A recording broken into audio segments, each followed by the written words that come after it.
السلام عليكم ورحمة الله وبركاته. الحمد لله رب العالمين والعاقبة للمتقين والصلاة والسلام على سيد الأنبياء والمرسلين وعلى آله وأصحابه ومن تبعهم بإحسان إلى يوم الدين. أما بعد، فأعوذ بالله من الشيطان الرجيم. بسم الله الرحمن الرحيم. وأذن في الناس بالحج يأتوك رجالا وعلى كل ضامر يأتين من كل فج عميق. صدق الله العلي العظيم. لا إله إلا الله الملك الحق المبين. محمد رسول الله الصادق الوعد الأمين. اللهم صل على محمد وعلى آل محمد كما صليت على إبراهيم وعلى آل إبراهيم إنك حميد مجيد. اللهم بارك على محمد وعلى آل محمد كما باركت على إبراهيم وعلى آل إبراهيم إنك حميد مجيد. ربي اشرح لي صدري ويسر لي أمري واحلل عقدة من لساني يفقهوا قولي. إن أريد إلا الإصلاح ما استطعت وما توفيقي إلا بالله عليه توكلت وإليه أنيب. اللهم ألهمنا مراشد أمورنا وأعذنا من شرور أنفسنا ومن سيئات أعمالنا. سبحانك لا علم لنا إلا ما علمتنا إنك أنت العليم الحكيم. اللهم اهدني وسددني. اللهم إني أسألك الهدى والسداد. கண்ணியத்திற்குரிய அல்லாஹ்வின் நல்லடியார்களே, வாரத்தின் தலைமைதானமான உன்னதமிக்க ஜும்மாவுடைய தினத்திலே அல்லாஹுடைய அருளும் அன்பும் கருணையும் கிருபையும் அதிகமாக இறங்கக்கூடிய உன்னதமான திரு இல்லத்திலே உன்னதமான ஜும்மாவுடைய கடமைகளை நிறைவேற்றுவதற்காக வேண்டி நம்மை எல்லாம் ஒன்று சேர்த்திருக்கிற அல்லாஹுக்கே எல்லா புகழும். அல்ஹம்துலில்லாஹ். ஸலவாத்தும் ஸலாமும் இருலோகத் தலைவர் பெருமானார் ரசூலே அக்ரம் முஹம்மது நபியுல்லாஹி ஸல்லல்லாஹு அலைஹி வஸல்லம் அவர்களின் மீதும் அவருடைய குடும்பத்தினர்கள், அவருடைய கிளையார்கள், அவருடைய வாழ்க்கை வழிமுறைகளை நல்ல முறையிலே பின்பற்றி வாழ்ந்த உத்தம சத்திய சஹாபாக்கள், தாபிஈன்கள், தபஇத் தாபிஈன்கள், நல்லோர்கள், நாதாக்கள், ஷஹதாக்கள், நம்மை பெற்றெடுத்த பெற்றோர்கள், நாம் பெற்றெடுத்த பிள்ளை செல்வங்கள், நம்மோடு உடன் பிறந்த சகோதர சகோதரிகள், அண்டை வீட்டவர்கள் மற்றும் ஈமானின் அடிப்படையிலேயும் இஸ்லாத்தின் அடிப்படையிலேயும் நம்மின் மீது யார் யாரெல்லாம் நேசமும் பாசமும் கொண்டிருக்கிறார்களோ அத்தகைய முஸ்லிம்களான முஃமின்களான ஆண்கள் பெண்கள் அனைவரின் மீதும் அல்லாஹ்வின் சாந்தியும் சமாதானமும் ரஹ்மத் என்னும் நல்லருடும் மக்ஃபிரத் என்னும் நல்ல மன்னிப்பும் என்றென்றும் நீடித்துள்ள மட்டுமாக ஆமீன். கண்ணியத்திற்குரிய அல்லாஹ்வின் நல்லடியார்களே, நாயகம் ஸல்லல்லாஹு அலைஹி வஸல்லம் அவர்களினுடைய சொற்களுக்கு ஏற்ப நாம் எல்லாம் புனிதமான ஒரு மாதத்திலே நன்மைகள் அதிகமாக வழங்கப்படக்கூடிய நாட்களிலே, இன்னும் கூடுதலாக சொல்லப்போனால் பாவங்கள் மன்னிக்கப்படுவதற்கு தகுதியான ஒரு அமலை நோற்றவர்களாக நாம் எல்லாம் இந்த உன்னதமான திருநாளிலே நாம் எல்லாம் இருந்து கொண்டிருக்கிறோம். கண்ணியத்திற்குரிய அல்லாஹ்வின் நல்லடியார்களே, ரசூலுல்லாஹ்வினுடைய சொல்லுக்கு ஏற்ப எத்தனை எத்தனை நன்மைகள் சார்ந்த செயல்பாடுகள் இருக்கிறதோ, எத்தனை எத்தனை நன்மைகளுக்குரிய செயல்பாடுகள் இருக்கிறதோ, அனைத்து நன்மைகளையும் அல்லாஹு தஆலா நம்மை செய்ய வைப்பதற்கு அவன் போதுமானவன். மேலும் அந்த அமல்களை எல்லாம் நாம் செய்து எத்தனை நன்மைகள் உயர் தரஜாக்கள் இருக்கிறதோ அனைத்து தர்ஜாக்களையும் அல்லாஹு தஆலா நமக்கெல்லாம் நிரப்பமாக தந்தருள்வானாக. கண்ணியத்திற்குரிய அல்லாஹ்வின் நல்லடியார்களே, ரசூலுல்லாஹி ஸல்லல்லாஹு அலைஹி வஸல்லம் அவர்களினுடைய சொற்களுக்கு ஏற்ப இந்த ஆரம்ப ذுல்ஹிஜ்ஜாவின் 10 நாட்கள் முழுக்க முழுக்க ذிக்ருடைய நாள் என்பதை நாம் எல்லாம் கேள்விப்பட்டிருக்கிறோம். இந்த ذிக்ருடைய நாட்களாகிய 10 நாட்களில் மிக குறிப்பான நாட்கள் ஐயாமு தஷ்ரீக் என்று சொல்லப்படக்கூடிய பிறை 9 இருந்து 13 வரை ஏறத்தாழ 5 நாட்கள் 23 வக்துகள் இந்த நாட்களுக்கு ஐயாமு தஷ்ரீக் என்று சொல்லப்படும். ஐயாமு தஷ்ரீக் என்பதற்கு பெருமக்களும் ரசூலுல்லாஹும் சொல்லக்கூடிய விளக்கம் என்னவென்றால், பெருநாளிலே இருந்து அடுத்து வரக்கூடிய 3 நாட்கள், பெருநாளிலே இருந்து அடுத்து வரக்கூடிய 3 நாட்கள், இந்த பெருநாளிலே இருந்து ஐயாமு தஷ்ரீக் முடியும் நாள் வரை யாரும் நோன்பு நோற்கவோ மற்ற நீயத்தான நோன்பு நோக்கவோ கூடாது என்று ரசூலுல்லாஹி ஸல்லல்லாஹு அலைஹி வஸல்லம் அவர்கள் சொன்னார்கள். காரணம், பெருநாளுடைய ஹஜ் பெருநாளுடைய நாளையும் சேர்த்து ஐயாமு தஷ்ரீக்குடைய 3 நாட்களும் குறிப்பாக உண்பதற்கும் பருகுவதற்கும் அல்லாஹ்வை அதிகமாக திக்ர் செய்வதற்கும் உரிய நாளாக இருக்கிறது எனவே அந்த நாட்களில் நீங்கள் நோன்பு நோற்க வேண்டாம், அது தடைக்கு விதிக்கப்பட்டது என்கிற செய்தி ரசூலுல்லாஹி ஸல்லல்லாஹு அலைஹி வஸல்லம் அவர்கள் சொல்வார்கள்.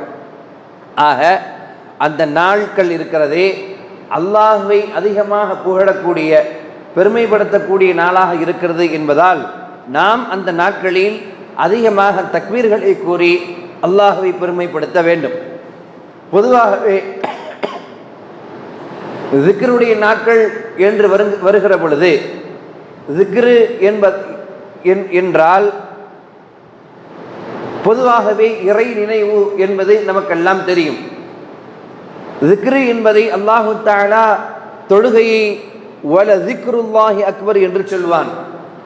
இது அல்லாஹ்வை நினைப்பதில் மிகப்பெரியது என்று அல்லாஹு தஆலா குர்ஆனிலே சொல்வான். அடுத்ததாக திக்ரு என்பதை அல்லாஹு தஆலா குர்ஆனுக்கு சுட்டி காட்டி சொல்வான், திக்ருல் லில் ஆலமீன். இந்த குர்ஆன் இருக்கிறதே அகிலத்தார்களின் நல்லுபதேசமாக இருக்கிறது என்கிற செய்தியும் அல்லாஹு தஆலா குர்ஆனிலே சொல்வான். அதே போன்று உடல் வணக்கமாக இருக்கக்கூடிய நோன்பு அதுவும் திக்ரு தான்.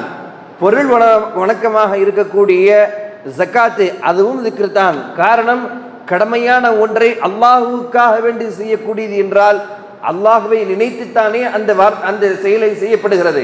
எனவே அதுவும் திக்ரில் கட்டுப்பட்டதுதான். அதே போன்று ஹஜ்ஜும் திக்ரில் கட்டுப்பட்டதுதான். எனவே எது எல்லாம் அல்லாஹுவை நினைவுபடுத்துகிறதோ, அல்லாஹுவை நினைவுபடுத்துவதற்குண்டான வார்த்தைகளாக செயல்பாடுகளாக இருக்கிறதோ அது அனைத்துமே திக்ரில் கட்டுப்பட்டவைதான். என்றாலும் சில நேரங்களிலே திக்ருடைய வார்த்தைகள் மாறுபடும். சில மனிதர்கள் சில இடங்களில் சொல்லக்கூடிய விஷயங்களை வைத்து அது வார்த்தைகள் மாறுபடும். அதில் தான் அல்லாஹ் ரப்புல் இஸ்ஸத் சுப்ஹானஹு தஆலாவும் ரசூலுல்லாஹி ஸல்லல்லாஹு அலைஹி வஸல்லம் அவர்களும் சொல்கிறார்கள், ذுல்ஹிஜ்ஜாவின் ஆரம்ப 10 நாட்களில் செய்யப்படக்கூடிய திக்ரை விட மிகச் சிறந்தது எதுவுமே இல்லை. அந்த நாட்களிலே அதிகமாக தக்பீர் சொல்லிக் கொள்ளுங்கள் என்று ரசூலுல்லாஹி ஸல்லல்லாஹு அலைஹி வஸல்லம் அவர்கள் சொல்வார்கள். அது உள்ளூரிலே இருக்கக்கூடியவர்களுக்கு. கஅபாவை ஹஜ் செய்வதற்காக வேண்டி யாரெல்லாம் சென்றிருக்கிறார்களோ அவர்களுக்குண்டான திக்ரு என்ன என்று பார்க்கும் பொழுது அந்த திக்ருக்கு பெயர் தல்பியா என்று சொல்லப்படும். நம்முடைய இன்றைய ஜும்மாவுடைய தலைப்பும் அதுதான், தல்பியாவும் திக்ரும். சாதாரண வார்த்தை அல்ல. உலகத்திலே இருக்கக்கூடிய அனைத்து மக்களுடைய உள்ளத்தையும் நடுநடுங்க வைக்கக்கூடியது தல்பியா. இன்னும் சொல்ல போனால் உலகத்திலே இருக்கக்கூடிய அனைத்து மக்களினுடைய உள்ளத்தையும் பிரமிக்க வைக்கக்கூடியது தக்பீர். சாதாரண வார்த்தை அல்ல. இன்று நானும் நீங்களும் உலகத்தில் மற்றவர்களும் பாங்கு சொல்லும் போது கேளிக்கைகள் செய்யலாம், பாங்கு சொல்லும் பொழுது மற்ற விஷயங்களை செய்து கொண்டிருக்கலாம், ஏதோ பாவங்களோ பரிகாரங்களோ செய்து கொண்டிருக்கலாம். ஆனால் அந்த பாங்கினுடைய சப்தம் இருக்கிறதே, அந்த வார்த்தை இருக்கிறதே, உலகத்தில் இருக்கக்கூடிய அனைத்து படைப்பினங்களும் கேட்டு அதற்கு பதில் சொல்கிறது. பாங்கினுடைய சப்தத்திற்கு உலகத்திலே இருக்கக்கூடிய அனைத்து படைப்பினங்களும் தலை வணங்கி அதற்கு பதில் கொடுக்கிறது என்றால் இங்கே யார் உயர்ந்தவர்கள் என்பதை கொஞ்சம் யோசித்து பார்க்க வேண்டும். அல்லாஹ் ரப்புல் இஸ்ஸத் சுப்ஹானஹு வ தஆலா சில நேரங்களிலே சில படிப்பினைகளை நமக்கு தருவான். ஆனால் படிப்பினைகளாகவே இருக்கிறது. உலகத்திலே உள்ள நடைமுறைகள் செயல்பாடுகளாகவே இருக்கிறது. நாம் மனிதர்களாகவே இருக்கிறோம். கொஞ்சமும் ஒரு விஷயத்திலே இருந்து படிப்பினை எடுக்க வேண்டுமே என்றால் நமக்கு அந்த படிப்பினை என்றுமே உபயோகப்படாமல் தான் இருக்கிறது என்பதை நாம் மனதிலே பதிய வைக்க வேண்டும். அன்பார்ந்த அல்லாஹ்வின் நல்லடியார்களே, இங்கே ஒரு செய்தியை நான் விளக்குவேன். பொதுவாகவே இறை நினைவு என்பது காலத்திற்கு தோதுவாக இருக்கிறது. அல்லாஹு தஆலா தொழுகையிலே தொழுகையே இறை நினைவுதான். ஆனாலும் கூட அந்த தொழுகையிலே இருக்கக்கூடிய ஒவ்வொரு பகுதியும் இருக்கிறதே இறைவனை உயர்த்தி பிடிக்கக்கூடியதாக இருக்க வேண்டும், அவனுடைய பெருமையை போற்றக்கூடியதாக இருக்க வேண்டும் என்கிற அடிப்படையிலே ஆரம்ப தக்பீர் தொழுகையை ஆரம்பிப்பதற்காக இருக்கக்கூடிய அந்த தக்பீரே அல்லாஹு அக்பர் என்கிற வார்த்தையை கொண்டு இருக்கிறது என்று சொன்னால் கொஞ்சம் யோசித்து பார்க்க வேண்டும். காரணம் என்ன? உலகத்திலே இருக்கக்கூடிய அனைத்தையும் விட, அனைத்து பொறுப்புகளையும் விட, அனைத்து பட்டங்களையும் விட, அனைத்து விதமான பொருளாதாரங்களையும் விட எதுவெல்லாம் மதிக்கத்தக்கதாக இருக்கிறதோ அனைத்தையும் விட அல்லாஹ் மட்டும்தான் பெரியவன், அவன் மட்டுமே பெருமைக்குரியவன் என்பதை அந்த வார்த்தை சொல்லித் தருகிறது. தொழுகையில் நின்றுவிட்டால் மற்ற அனைத்துமே சிறுமை படைத்ததுதான். தொழுகையில் நின்றுவிட்டால் அதற்காகத்தான் தொழுகையினுடைய ஆரம்ப வார்த்தை அல்லாஹு அக்பர் என்பதை கொண்டு இருக்கிறது. ரசூலுல்லாஹி ஸல்லல்லாஹு அலைஹி வஸல்லம் சொல்வார்கள், தொழுகைக்கான தஹரீம் இருக்கிறதே, அது தடுக்கிறது இருக்கிறதே, தொழுகையின் வெளியே இருக்கக்கூடிய செயல்பாடுகளை தடுப்பதற்கு தக்பீர், ஆகமாக்குவதற்கு தஸ்லீம், அஸ்ஸலாமு அலைக்கும் வரஹ்மத்துல்லாஹ் என்று சொல்வது இருக்கிறது என்பதை ரசூலுல்லாஹி ஸல்லல்லாஹு அலைஹி வஸல்லம் அவர்கள் சொல்லித் தருவார்கள். அன்பார்ந்த அல்லாஹ்வின் நல்லடியார்களே, சாதாரண மக்களுக்கு ஊரிலே இருக்கும் பொழுது தக்பீர். ஆனால் ஹாஜிகளின் அடையாளம் என்ன தெரியுமா? அவர்களுடைய அடையாளம், அவர்கள் சொல்லக்கூடிய தக்பீர் தஹ்லீல் இருக்கிறதே தல்பியா. தல்பியா என்ன வார்த்தை என்பது நமக்கு தெரியும், சாதாரண வார்த்தை அல்ல. தல்பியாவினுடைய வார்த்தைகளை மட்டும் விளங்கி கொண்டால், அதிலே இருக்கக்கூடிய தத்ரூபங்களையும் தாத்பரியங்களையும் அதிலே இருக்கக்கூடிய விஷயங்களையும் மட்டும் விளங்கி கொண்டால் அந்த தல்பியா நம்முடைய வாழ்க்கையில் வந்து அந்த தல்பியாவினுடைய வார்த்தையில் இருக்கக்கூடிய அந்த விளக்கங்கள் வேறு எந்த செயலையும் நம்மை செய்ய விடாது. அவ்வளவு உன்னதமான வார்த்தை. நமக்கெல்லாம் தெரியும், ஹாஜிமார்கள் உம்ராவுக்கு செல்லக்கூடியவர்கள் எல்லாம் முதலில் இஹ்ராம் அணியக்கூடிய நிலையிலிருந்தே அந்த தல்பியாவை துவங்கி விடுவார்கள். எதுவரை ஹஜ்ஜுக்கு செல்லக்கூடியவர்கள் எல்லாம் மினா அரஃபாவுக்கு சென்று முஸ்தலிஃபாவில் தங்கி மினாவில் இருந்து பெருநாள் எல்லாம் தொழுது விட்டு முட்டையை அடித்து விட்டு குர்பானை கொடுத்து விட்டு அந்த ஷைத்தானுக்கு கல் எறிவார்கள். அதில் 3 இருக்குது, ஜம்ரத்தை ஊலா, ஜம்ரத்தை உஸ்தா, ஜம்ரத்தை உக்குபான்னு சொல்லிட்டு. உக்குபானா கடைசி ஷைத்தான்ங்கிறது அர்த்தம். 3 ஷைத்தான். அப்போ அந்த கடைசி ஷைத்தானுக்கு கல்லெறிக்கக்கூடிய நேரம் வரை அவர்கள் தல்பியாவை சொல்லிக் கொண்டே இருப்பார்கள். தல்பியாவினுடைய வார்த்தை என்ன தெரியுமா? லப்பைக் அல்லாஹும்ம லப்பைக். தல்பியாவினுடைய அந்த வரலாறும் ஆச்சரியமான ஒன்று. லப்பைக் அல்லாஹும்ம லப்பைக். லப்பைக், உன்னை நான் சரணடைந்தேன், என்னை நான் உன்னிடம் ஒப்படைத்து விட்டேன், உன்னை தவிர வேறு யாருக்கும் நான் அடிய பணிவதில்லை. லப்பைக் லா ஷரீக லக். உன்னை தவிர வணங்குவதற்கு தகுதியானவர்கள் இந்த உலகத்திலே யாருமே கிடையாது, யாருக்கும் நான் அஞ்சப்போவதில்லை. அவர் எப்பேற்பட்ட பொறுப்புதாரியாக இருந்தாலும் சரி, எப்பேற்பட்ட ஆட்சிக்கு சொந்தக்காரராக இருந்தாலும் சரி, அவருக்கு நான் பயப்பட போவதில்லை. உனக்கே நான் பயப்படுவேன், உனக்கே என்னுடைய இபாதத்துகள் அனைத்தும். உன்னுடைய இபாதத்தில் நான் யாரையும் என்ன செய்வதில்லை, இணையாக்கப் போவதில்லை. லப்பைக், உனக்கு நான் சரணடைகிறேன். இன்னல் ஹம்த, புகழ் அனைத்தும் உனக்கே சொந்தமானது. உலகத்திலே யார் யாரெல்லாம் எப்படியெல்லாம் புகழப்படுகிறார்களோ எல்லா விதமான புகழ்களுக்கும் சொந்தக்காரன் நீ மட்டும்தான். எல்லோருக்கும் எல்லா விதமான நியமத்துகளும் கொடுத்திருப்பாய், எல்லா அருள் வளங்களையும் கொடுத்திருப்பாய், எல்லா விதமான சகல சௌபாக்கியங்களையும் சௌகரியங்களையும் கொடுத்திருப்பாய். அந்த சௌகரியங்களுக்கெல்லாம் உனக்கே புகழ் அனைத்தும். உன் நியமத்தை, உன்னிடமிருந்துதான் எல்லா விதமான நியமத் என்னும் அருளும் வருகிறது என்று சொல்லிவிட்டு கடைசியிலே அந்த வார்த்தை வருகிறது, லக ஒல் முல்க். நியமத் என்பது உன்னிடமிருந்து தான் வருகிறது, ஆட்சிகளும் உன்னிடம்தான் இருக்கிறது. லா ஷரீக லக், அந்த ஆட்சியில் உனக்காக இருக்கக்கூடிய அந்த ஆட்சியில் யாரும் கண்டிப்பாக இணை வைக்க முடியாது, இணையாக முடியாது. இதுதான் தல்பியாவினுடைய வார்த்தை.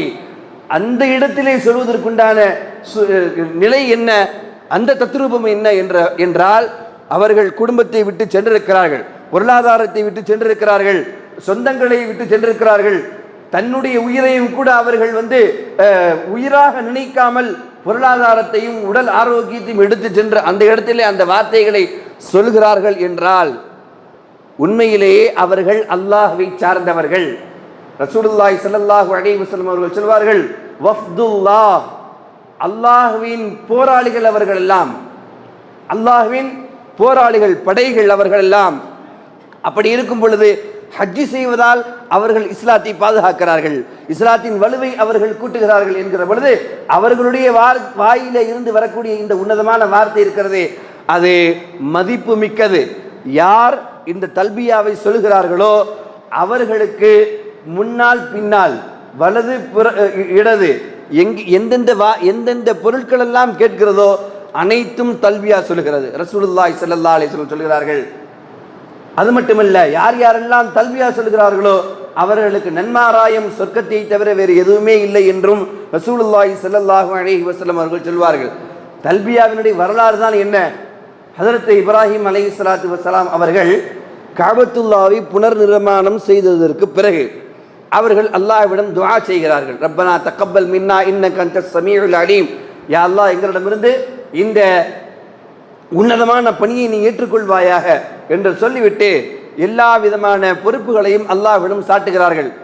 இப்பொழுது அல்லாஹு தஆலா இப்ராஹிம் அலைஹிஸ்ஸலாத்து வஸ்ஸலாம் அவர்களிடம் சொல்கிறான், இப்ராஹிமே, என்னுடைய திரு ஆலயமான கஅபத்துல்லாவை நீங்கள் யார் யாரெல்லாம் தொழுவதற்காக வேண்டியும் தவாஃப் செய்வதற்காக வேண்டியும் இன்ன பிற அமல்கள் செய்வதற்காக வேண்டி வருகிறார்களோ அவர்களுக்காக வேண்டி நீங்கள் சுத்தப்படுத்தி வைத்து விடுங்கள். சுத்தப்படுத்தி விட்டீர்கள். அதற்கு பிறகு நீங்கள் ஒரு வேலை செய்யுங்கள். என்ன வேலை தெரியுமா?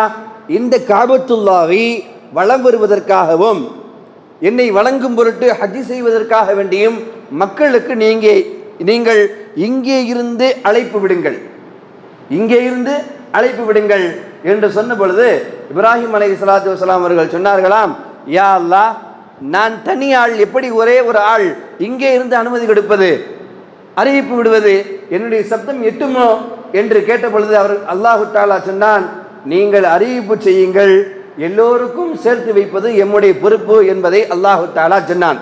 அதே போன்று அவர்கள் இப்படி உறக்க சொன்னார்கள், மக்களே, உங்களுடைய இறைவன் உங்களுக்காக வேண்டி ஒரு ஆலயத்தை தயார் செய்து வைத்துள்ளான், அந்த ஆலயத்தை நீங்கள் எல்லாம் தவாஃப் செய்து ஹஜ் செய்வதற்கு வாருங்கள் என்று அழைப்பு விடுத்ததற்கு பிறகு அறிவிப்பிலே வருகிறது, இப்படி வருகிறது, ஒரு மனிதன், ஒரு பெண், ஒரு பெண்ணின் கருவிலே இருக்கக்கூடிய அந்த கரு, கர்ப்பப்பையிலே இருக்கக்கூடிய கரு, ஒரு ஆணின் தண்டவடத்திலே இருக்கக்கூடிய அந்த கரு, அப்படின்னா இன்னும் திருமணமே ஆகல, திருமணம் ஆகாமல் குழந்தை இருக்கிறது என்று அல்லாஹுவுக்கு தெரிந்து விட்டால் அவனுடைய இல்மிலே அதுவும் லப்பைக் என்று சொன்னது, பக்கத்திலே இருக்கக்கூடிய அனைத்து மரமும் சொன்னது என்கிற செய்தியை ரசூலுல்லாஹி ஸல்லல்லாஹு அலைஹி வஸல்லம் அவர்கள் சொல்வார்கள். இப்படித்தான் இந்த லப்பைக் என்பது வந்தது. எல்லாமே லப்பைக் என்று சொன்னதாம். லப்பைக் அல்லாஹும்ம லப்பைக், லப்பைக் அல்லாஹும்ம லப்பைக் என்று. அப்போ தல்பியாவினுடைய வரலாறு இதுதான். ஆரம்பத்திலே இப்ராஹிம் அலைஹிஸ்ஸலாத்து வஸ்ஸலாம் அவர்கள் ஹஜ்ஜுக்காக வேண்டிய அழைப்பு விடுத்த போது எல்லாமே சொன்னது லப்பைக் என்று. அப்போ நம்முடைய அடிபணிதல், நம்முடைய வணக்க வழிபாடுகள், நம்முடைய செயல்பாடுகள், நம்முடைய குண நலன்கள் எல்லாமே யாருக்காக இருக்க வேண்டும்? அல்லாஹுவுக்காக இருக்க வேண்டும். இதுதான் ரசூலுல்லாஹி ஸல்லல்லாஹு அலைஹி வஸல்லம் அவர்கள் சொல்வார்கள், பொதுவாகவே ஒரு செய்தியை அல்லாஹு தஆலா கடமையாக்குவதாக இருந்தால் ஜிப்ரீலை விட்டுத்தான் அல்லாஹு தஆலா முதலாக சொல்வான். முதலாக ஜிப்ரீலை விட்டுத்தான் சொல்வான். ரசூலுல்லாஹி ஸல்லல்லாஹு அலைஹி வஸல்லம் சொல்கிறார்கள், அத்தானி ஜிப்ரீல் அன் ஆமர அஸ்ஹாபி, என்னிடம் ஜிப்ரீல் வந்தார், என்னுடைய தோழர்களுக்கு அவர் ஒரு செய்தியை இப்படி ஏவும்படி சொன்னார். என்ன? அஸ்வாத்தஹும் பில் இஹ்லாலி வத்தல்பியா, தல்பியாவின் போது தங்களுடைய சத்தத்தை உயர்த்தி சொல்லுமாறு கட்டளையிடுவதற்காக வேண்டி என்னிடம் சொன்னார்கள் என்கிற செய்தியை ஹஜ்ரத் ரசூலுல்லாஹி ஸல்லல்லாஹு அலைஹி வஸல்லம் அவர்கள் சொன்னார்கள். ஆக திக்ர் என்ற அடிப்படையிலே வரும் பொழுது ஹஜ்ஜுடைய காலங்களில் ஹாஜிமார்கள் செய்யக்கூடிய திக்ரின் பெயர் தல்பியா. அந்த தல்பியாவின் வார்த்தை இது. அந்த தல்பியாவின் வார்த்தை இது. பெரும்பாலும் சொல்வார்கள் தல்பியா இருக்கிறதே அது ஹஜ்ஜின் அடையாளமாகும், ஹஜ்ஜினுடைய அடையாள சின்னம். இன்னும் சொல்ல போனால் ஹாஜிமார்களின் ஹஜ்ஜின் அலங்காரமாக இருக்கிறது என்பதை பெருமக்கள் நமக்கு சொல்லித் தருவார்கள். ஆகவே ஹாஜிகளாக இருந்தாலும் சரி, ஹஜ்ஜி செய்யக்கூடிய மக்களாக இருந்தாலும் சரி, உம்ரா செய்யக்கூடிய மக்களாக இருந்தாலும் சரி, தல்பியாவை அதிகப்படுத்திக் கொள்ள வேண்டும். தல்பியாவை அதிகப்படுத்திக் கொள்ள வேண்டும். அதோடு மட்டுமல்லாமல் தல்பியா ஆரம்பத்தில் சொன்னது போன்று நமக்கு பலவிதமான தத்ரூபங்களை தரும். காரணம், இந்த உலகத்திலே ஆக்குவதும் அழிப்பதும் ஏற்படுத்துவதும் இல்லாமல் ஆக்குவதும் யார் என்றால் அல்லாஹ் மட்டும்தான். அப்போ அந்த அல்லாஹுவை நம்பி வாழக்கூடிய நாம், நம்பிக்கை கொண்டிருக்கக்கூடிய நாம் எல்லாவற்றிற்கும் அவனையே சார்ந்திருக்க வேண்டும் என்பதைத்தான் இது சொல்லுகிறது. இந்த வார்த்தையை சொல்லக்கூடிய காரணம் என்னவென்றால் அதுதான், எல்லாவற்றிற்கும் அவன்தான். ஆக்குவதாக இருந்தாலும் சரி, அழிப்பதாக இருந்தாலும் சரி, உருவாக்குவதாக இருந்தாலும் சரி. காரணம், அவன் ஆகுக என்று சொன்னால் ஆகிவிடும். அல்லாஹு காலிகுஸ் ஸமாவாதி வல் அர்த், வானங்களையும் பூமிகளையும் படைக்கக்கூடியவன் அவன்தான். அது மட்டுமல்ல, உலகத்திலே எத்தனை வாழ்வாதாரங்கள் இருக்கிறதோ எல்லா வாழ்வாதாரங்களும் அவனின் மூலம்தான் ஏற்படுகிறது இந்த உலகத்திற்கு. அது மழையாக இருந்தாலும் சரி, உணவாக இருந்தாலும் சரி, மற்ற உபயோகப்படுத்தக்கூடிய பொருளாக இருந்தாலும் சரி, எல்லாமே அவனின் மூலம்தான் ஏற்படுகிறது என்கிற பொழுது நம்முடைய வாழ்வாதாரத்தை தேடுவதற்கும் அவனிடம்தான் நாம் கையேந்த வேண்டும். இங்கத்தான் லா ஷரீக லக், உன்னை தவிர வேறு யாரும் இறைவன் இல்லை, உனக்கு இணையாக யாரும் இல்லை. இந்த வார்த்தையை நமக்கு உணர்த்தி தரும். அன்பார்ந்த அல்லாஹ்வின் நல்லடியார்களே, ஆக ஹாஜிமார்களுடைய திக்ர் இருக்கிறது, அது தல்பியாவாக இருக்கிறது. நமக்குண்டான திக்ர் இருக்கிறது இந்த நாட்களில். அது என்ன திக்ர் நமக்கெல்லாம் தெரியும். பொதுவாகவே வழக்கமாக சொல்லி வருவதுதான். இருந்தாலும் கூட ஞாபகப்படுத்துவதற்காக வேண்டி சொல்கிறேன். எந்த ஐயாமு தஷ்ரீக்கின் 5 நாட்களில் சொல்லப்படக்கூடிய திக்ர் இருக்கிறது, சுருக்கமாக லா அல்லாஹு அக்பர் அல்லாஹு அக்பர், லா இலாஹ இல்லல்லாஹு அல்லாஹு அக்பர், அல்லாஹு அக்பர் வலில்லாஹில் ஹம்து 3 தடவை சொல்றது. இது எப்பொழுது சொல்ல வேண்டும்? பிறை 9, அதாவது நாம எந்த ஊரில் இருக்கிறோமோ அந்த ஊரினுடைய, அந்த நாட்டினுடைய பிறை 9 ஃபஜ்ரிலே இருந்து பிறை 13 அசர் முடிய, அசர் வரை 23 வக்துகள் இந்த தக்பீரை ஒவ்வொரு வக்துக்கு பிறகும் தனியாக தொழுதாலும் சரி, கூட்டாக இருந்தாலும் சரி, ஆணாக இருந்தால் சப்தமிட்டு செல்வது, பெண்ணாக இருந்தால் சப்தம் இல்லாமல், தன்னுடைய வீடாக இருந்தால் சப்தமிட்டு சொல்வது வாஜிப், கண்டிப்பாக சொல்லியாக வேண்டும். விட்டுவிட்டால் அதற்குண்டான குற்ற பரிகாரம் உண்டு. லா இலாஹ அல்லாஹு அக்பர் அல்லாஹு அக்பர், லா இலாஹ இல்லல்லாஹு அல்லாஹு அக்பர், அல்லாஹு அக்பர் வலில்லாஹில் ஹம்து. நாம சொல்றோம், பெருசா சொல்றோம், அதுவும் ஹதீஸின் அடிப்படையில் உள்ளதுதான். இப்போ இந்த தக்பீரினுடைய மகிமை என்ன என்று பார்க்கும் பொழுது, ஏன் தக்பீரை நாம் சொல்கிறோம் என்றால், பொதுவாகவே எந்த ஒரு சந்தோஷமான சூழ்நிலைகள் ஏற்பட்டாலும், எந்த ஒரு சந்தோஷமான சூழ்நிலைகள் ஏற்பட்டாலும் நாம் அந்த இடத்திலே கண்டிப்பாக அல்லாஹ்வை பெருமைப்படுத்த வேண்டும். அதிலும் கூட அல்லாஹு அக்பர் என்று சொல்லும் பொழுது அல்லாஹு தஆலா நம்ம மீது சந்தோஷப்படுகிறான், நம்ம மீது சந்தோஷப்படுகிறான், அவனுடைய பிரியத்தை நமக்கு எடுத்து வைக்கிறான்.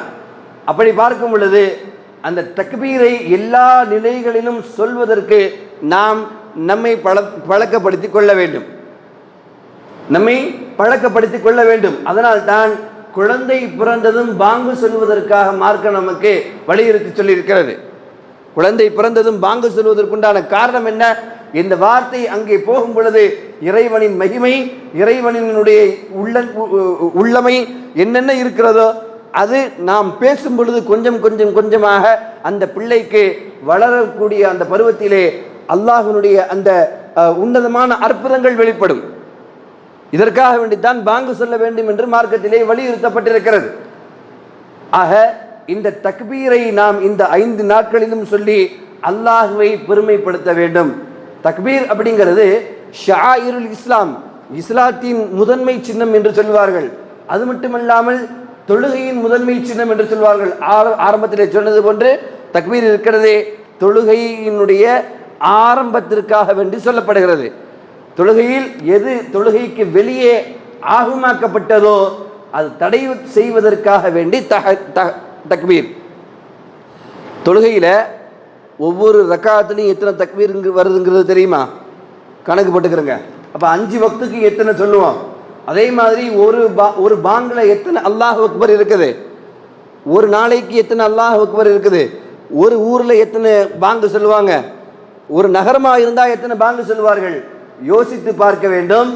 இஸ்லாத்தை தவிர்த்து தொழுகைக்கான அழைப்புக்கு பாங்கு, இஸ்லாத்தை தவிர பாங்கு இஸ்லாத்தில் மட்டும்தான் நிர்ணயிக்கப்பட்டிருக்கிறதை தவிர வேறு எந்த மதத்திலும் மார்க்கத்திலும் அது கிடையாது. எந்த அளவுக்கு என்று சொன்னால் ரசூலுல்லாஹி ஸல்லல்லாஹு அலைஹி வஸல்லம் சொன்னார்கள், பாங்கு முஅத்தின் சொல்லும் பொழுது அதற்கு பதிலாக அதே வார்த்தையை நீங்கள் திரும்ப சொல்லுங்கள். ஹய்யா அலஸ் ஸலாஹ் ஹய்யா அலல் ஃபலாவை தவிர அங்கு லா ஹவுல வலா குவத இல்லா பில்லாஹ் என்று சொல்ல வேண்டும். காரணம் என்ன? முஅத்தின் சொல்கிறார், அவர் சொல்லக்கூடிய பாங்குக்கு ஊரிலே இருக்கக்கூடிய அனைத்து பொருட்களும் பதில் சொல்லும். நீங்கள் சொல்லும் பொழுது, பதில் சொல்லும் பொழுது உங்களுக்கு பக்கத்திலே என்னென்ன பொருட்கள் இருக்கிறதோ அது நாளைக்கு உங்களுக்கு மறுமையிலே சாட்சியாக இருக்கும் என்கிற செய்தி ரசூலுல்லாஹி ஸல்லல்லாஹு அலைஹி வஸல்லம் அவர்கள் சொல்வார்கள். அல்லாஹு அக்பர் சொல்லக்கூடிய இன்னொரு இடம் என்ன என்றால், பிறை பார்க்கும் பொழுது அல்லாஹு அக்பர் என்று சொல்ல வேண்டும். பிறை பார்க்கும் பொழுது அல்லாஹு அக்பர் என்று சொல்ல வேண்டும். பொதுவாக பிறை பார்க்கிறது அப்படிங்கிறது சில நேரங்களில் ஃபர்லாகி போகுது, சில இடங்களில் சில நேரங்களில் வாஜிபாகிறது, சில நேரங்களில் சுன்னத்தாகிறது. நிறைய மக்கள் இருக்கக்கூடிய இடத்துல ஃபர்து கிஃபாயா. பொதுவாக ஒரு மனிதர் பிறையை பார்ப்பது இருக்கிறதே அது சுன்னத்தான ஒன்று. யாருமே இல்லாத ஒரு ஊரில், அந்த ஊரில் சில மக்கள் மட்டும்தான் இருக்கிறாங்க, அவங்களுக்கு எந்த ஒரு விதமான அடிப்படை அறிவும் இல்லை. அந்த இடத்திலே பக்கத்திலே இருக்கக்கூடிய ஊரிலே இருந்து மக்கள் கண்டிப்பாக அங்கே போய் பிறை பார்க்க வேண்டும். இது ஃபர்து, இது ஃபர்து. ஒரு செய்திக்காக வேண்டி சொல்கிறேன். நம்மள்கிட்ட நிறைய சுன்னத்துகள் அடிபட்டு இருக்கக்கூடிய நிலையில் இந்த பிறையை மட்டும் நாம் பல நேரங்களில் பிறைக்காக வேண்டியே பிறையை வைத்து சண்டை போடுகிறோம் என்பதற்காக வேண்டி சொல்கிறேன்.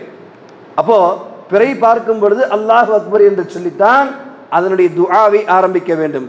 அடுத்ததாக வாகனத்தில் ஏறும் பொழுது அல்லாஹு அக்பர் என்று சொல்ல வேண்டும். பயணத்திற்கு புறப்படுகிறோம், அது நம்மளுடைய 2 வீலராக இருந்தாலும் சரி, காராக இருந்தாலும் சரி, அல்லது பஸ்லேயே போகிறோம், விமானத்திலேயே போகிறோம், அப்போ அல்லாஹு அக்பர் என்று சொல்லி ஏற வேண்டும். அதற்கு பிறகு பிரயாணத்திற்குண்டான துஆவை ஓத வேண்டும், துஆவை ஓத வேண்டும். அடுத்ததாக உயரமான இடத்தில் ஏறும் பொழுதும் இந்த அல்லாஹு அக்பர் என்று தக்பீர் கூற வேண்டும். காரணம் என்ன என்றால், சில நேரங்களிலே உயரமான இடத்திலே ஏறும் பொழுது நம்மளுடைய கால்கள் இடறிவிடலாம், அல்லது அந்த உயரமான இடத்தை பார்த்து நமக்கு சில நேரங்களிலே பிரமிப்புகள் ஏற்படலாம். டூருக்கெல்லாம் போனால் பெரிய பெரிய இடத்துல ஏறுவோம், கொடைக்கானல் அங்கே இங்கே ஏறுவோம்ல. அப்போது இறை படைப்பை பார்த்து நமக்கு சில நேரங்களிலே ஆச்சரியங்கள் வரலாம். அந்த இடத்திலே நாம் அல்லாஹ் அக்பர் என்று சொல்லும் பொழுது அல்லாஹ் நம்மின் மீது அருள் பார்வை இறக்குகிறான். இன்னொன்று, வானத்தினுடைய கதவுகள் திறப்பதற்கு இந்த வார்த்தை இருக்கிறதே ஒரு அச்சாணியாக இருக்கிறது. ஒரு சஹாபி அறிவிக்கிறார்கள், ரசூலுல்லாஹி ஸல்லல்லாஹு அலைஹி வஸல்லம் அவர்களோடு நாங்கள்லாம் தொழுது கொண்டிருந்தோம். அந்த நேரத்திலே ஒரு மனிதர், கூட்டத்திலே இருக்கக்கூடிய ஒரு மனிதர் இப்படி சொல்லுகிறார், அல்லாஹு அக்பர் அல்லாஹு அக்பர் கபீரா வல்ஹம்துலில்லாஹி கஸீரா வ சுப்ஹானல்லாஹி புக்ரத்தம் வ அஸீலா அப்படிங்கிற இந்த வார்த்தையை சொன்னார். சொல்லி முடித்ததற்கு பிறகு, தொழுகையெல்லாம் முடிந்ததற்கு பிறகு ரசூலுல்லாஹி ஸல்லல்லாஹு அலைஹி வஸல்லம் அவர்கள் எங்களிடம் கேட்டார்கள், இந்த வார்த்தையை சொன்னது யார், இந்த வார்த்தையை சொன்னது யார் என்று கேட்டுவிட்டு, இந்த ஆச்சரியமாக இருக்கிறது, இந்த வார்த்தையை சொன்னதால் வானங்களிலே இருக்கக்கூடிய அனைத்து வாசல்களும் திறக்கப்பட்டு விட்டது என்கிற செய்தியை எம்பெருமானார் ரசூல் அக்ரம் ஸல்லல்லாஹு அலைஹி வஸல்லம் அவர்கள் சொன்னார்கள். ஆக தல்பியா என்பது ஹாஜிகளுக்கு உண்டான திக்ராக இருக்கிறது. தக்பீர் என்று சொல்லப்படக்கூடிய அல்லாஹு அக்பர் அல்லாஹு அக்பர் லா இலாஹ இல்லல்லாஹ் என்பது நமக்குரியதாக இருக்கிறது. இந்த தக்பீர்களை இந்த 5 நாட்களில் குறிப்பாக எல்லா நேரங்களிலும் சொல்லி அல்லாஹ்வை பெருமைப்படுத்துவதோடு மட்டுமல்லாமல், அல்லாஹ் இந்த திருநாட்களை எந்த வரைமுறையில் நம்மை கொண்டாட சொன்னானோ, கொண்டாடுவதற்கு மார்க்கம் நமக்கு அனுமதி அளித்திருக்கிறதோ, அந்த வரைமுறையில் இந்த திருநாட்களை நாம் கொண்டாடுவதற்கு வல்ல நாயன் சுப்ஹானஹு வ தஆலா நமக்கெல்லாம் நல்ல தௌஃபீகை தந்தருள்வானாக. வாஹிரு தஅவானா அல்ஹம்துலில்லாஹி ரப்பில் ஆலமீன். அஸ்ஸலாமு அலைக்கும் வரஹ்மத்துல்லாஹி வபரகாத்துஹு.